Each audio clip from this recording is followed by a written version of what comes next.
Hello everyone, welcome to channel. দেখো আজকের এই ক্লাসে আমরা আরো কিছু গুরুত্বপূর্ণ বাক্য খুব সহজভাবে ইংলিশে ট্রান্সলেট করবো। দেখো এখানে বাক্যগুলো কি আছে, একদম সহজ, যেগুলো আমরা অনবরত করে থাকি বাংলাতে।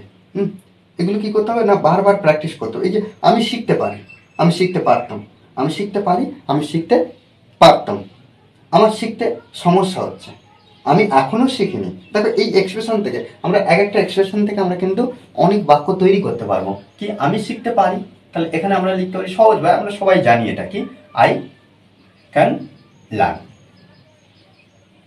ওকে, আই ক্যান লার্ন, আমি শিখতে পারি। পারি অর্থাৎ কি, কোনো কাজ যখন সক্ষমতা বোঝাবে, অর্থাৎ পারি পারা অর্থে বোঝাবে যে আমি কাজটি আমার দ্বারা সক্ষম, আমি এই কাজটা পারবো, পারি, এই বিষয়টা তখন কি, can. I can learn, I can speak, I can it, I can catch, এই ধরনের বাক্যগুলো আমরা তৈরি করতে পারবো। আমি শিখতে পারতাম, আমি শিখতে পারতাম, এক্সপ্রেশনটাগুলো আমাকে বুঝতে হবে। আমি শিখতে পারতাম, তাহলে আমরা এখানে কি করব, আই কুড, ক্যানের ফার্স্ট রূপটা কি, কুড। আই কুড কি, লার্ন। লার্ন, এখানে কি এই যে কুডটা কোনো সাবজেক্টের ক্ষেত্রে পরিবর্তন হবে না। প্রত্যেকবারে আমরা যখন পারতাম এই অর্থ বোঝাবো, তখন আমরা কি করব না, এখানে কুড ব্যবহার করব। তাহলে আমি বলতে পারতাম, আই কুড স্পিক, আমি খেতে পারতাম, আই কুড ইট, আমি যেতে পারতাম, আই কুড গো। এইভাবে কিন্তু আমরা বিষয়গুলো দেখব। আমার শিখতে সমস্যা হচ্ছে, এখানে একটা বিষয় দেখো, আমার শিখতে সমস্যা হচ্ছে,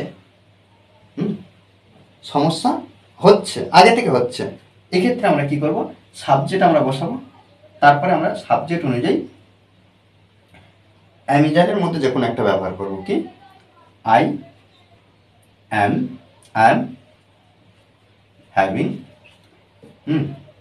আই এম হ্যাভিং, আমার হচ্ছে, কি হচ্ছে না, সমস্যা, problem, problem, I am having problem, আমার সমস্যা হচ্ছে। প্রত্যেকবারে আমরা এখানে এই যে সমস্যা হচ্ছে, এটা দিয়ে কি করব না, অ্যামিজারের মধ্যে যে কোনো একটা আনবো, সেটা কিন্তু সাবজেক্ট অনুযায়ী, সেটা কিন্তু সাবজেক্ট অনুযায়ী। তারপরে কি, হ্যাভিং প্রবলেম, অর্থাৎ সমস্যা হচ্ছে, আমার সমস্যা হচ্ছে, তার সমস্যা হচ্ছে, তাদের সমস্যা হচ্ছে। I am having problem, he is having problem, they are having problem. এইভাবে কিন্তু প্রত্যেকটা ভাবে আমরা তৈরি করতে পারি। কি সমস্যা হচ্ছে, শিখতে, শিখতে, প্রবলেমের পরে কি করবো, লার্নিং ব্যবহার করবো, অর্থাৎ যে ভার্বটা পাবো সেই ভার্বের সঙ্গে আইএনজি যুক্ত করবো। লার্নিং, বলতে সমস্যা হচ্ছে, আমার বলতে সমস্যা হচ্ছে, I am having problem speaking. আমার খেতে সমস্যা হচ্ছে, I am having problem eating. অর্থাৎ এখানে V1 এর সঙ্গে আমরা কি করছি, V1 এর সঙ্গে আইএনজি ফর্ম যুক্ত করছি। আমি এখনো শিখিনি, তাহলে এটা নেগেটিভ বাক্য তো। তাহলে আমরা নট ব্যবহার করব না, এখানে আমরা একটু অন্যভাবে করবো। কি, আমি এখনো শিখিনি, তাহলে এখানে I am yet, I am yet to learn.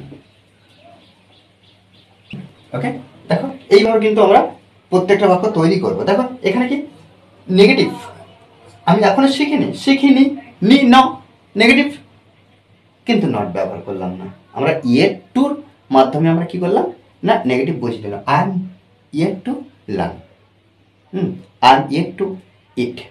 তা ইয়েট টুর পরে আমরা কি করলাম না, ভার্ব ফর্ম 1 অর্থাৎ প্রেজেন্ট ফর্মে V1 আমরা ব্যবহার করলাম।